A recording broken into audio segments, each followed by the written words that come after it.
and courage enabled her to go through a rehabilitation program, move into the PATH Achieve homeless shelter, and then to their transitional housing program. She was able to reclaim her children and is now working for a nonprofit organization. And she is enrolled in college. She writes and gives lectures about surviving incest and drug abuse. Deborah Collins.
Basically, I was a very good actress most of my life. I could handle everything. I could do it myself. I didn't need help.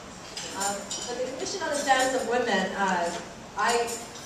one of my classes that I just finished, we had to read this very book. We talked about the United Nations coming up with the Commission 50 years ago.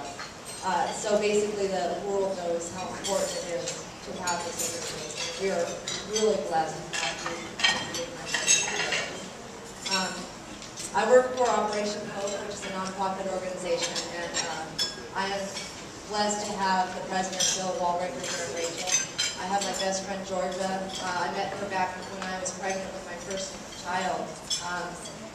Back in the 80s in San Diego. Her and her daughter flew up here today just to be with me. I have my 12-year-old daughter, Michaela, who goes to John Deere Elementary School. She finished her testing, and we picked her up, so she's here with me today.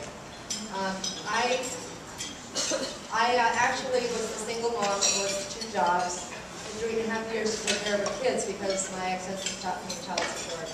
But I knew I could do it, and I did.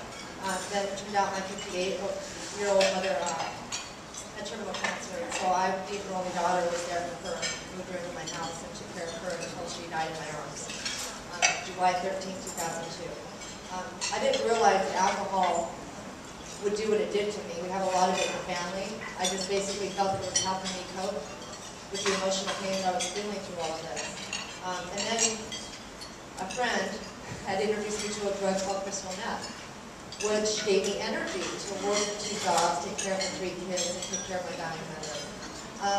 When my mother died, I kept going on with these things that I thought would help me, and I took care of my kids, but I really wasn't taking care of myself. I actually stumbled all the way down. I lost my job. I lost my apartment. I know it feels like to be evicted. Gave my kids to my brother to take care of, and continued on for about 22 months, sleeping in Walmart parking lot. I had a car, so I didn't have to be like on the streets, or finding a place where I could rest my head. Not having a home. So when I came to PATH Achieve after Salvation Army, which Salvation Army is the best, they gave me 6 months recovery, didn't ask me for a dime, and basically brought me back to a spiritual connection with God, and also helped me to get back into the work and help rebuild the shattered life that I had. Actually, I mean, my will to live was bigger than my will to die. Let's just put it that way. So after 6 months, I went to PATH Achieve, went into the shelter. If anybody has ever been in a shelter, there's something you get out of being in one. Basically, I will never forget it. The love, the volunteers that come every single day that we don't even hear about. You don't hear it in the paper, they're not being honored. They feed you breakfast, they feed you dinner, they give themselves to you, they don't ask for any money in return. But I just felt this overwhelming love and nurturing take place in the shelter at PATH Achieve. They had a lot of people there that help, not just with giving you a place to rest your head or get you into an apartment, but they actually counsel you, they help you with your resumes. They had drug and alcohol abuse counselors. These organizations are so important to us because we have to look out for each other. And some people have things that happen that put them in a place where they actually could be saved. You know, it's easy to look at someone. I can't judge anybody when I look at them because I don't know where they've been through in life. I don't know what happened when they were young, and it does matter. You know, but giving them the encouragement to be all that they can be and to be able to move forward and just have a will to do more for others. It's not about me, but if my house isn't in order, I can't help other people. Got that from AA. I have been clean and sober for over 5 years, and I basically am doing a living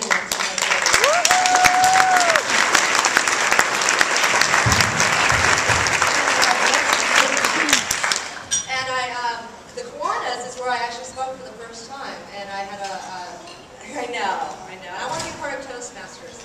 I put my business card in the program because I want to be of service to others, so if there's organizations here, it can be alcohol, it can be drugs, it can be homelessness, it can be just emotional loss of a parent, unexpected pregnancy, the things that women go through, the things that people go through. I want to be of service to others. I want to be able to help the rest of my life and I want to be able to, I think if we come together and we lean on each other, we can do a lot more than just being by ourselves. There's always something that you can do. So I just want to thank you all. This is beautiful. I didn't know what I was going to say in 5 minutes. I did write a book. It's like 100,000 words. It hasn't been published yet. 17 chapters. If there's an editor in here, there's my plug. I know that things are going to happen the way they're supposed to happen. So I'm not worried about that. You know, I'm not worried about how my future unfolds. I just know that I have to do what's right each day, every day, one day at a time. And I know that things will come around. And I just am blessed to have my family and my loved ones here. So thank you.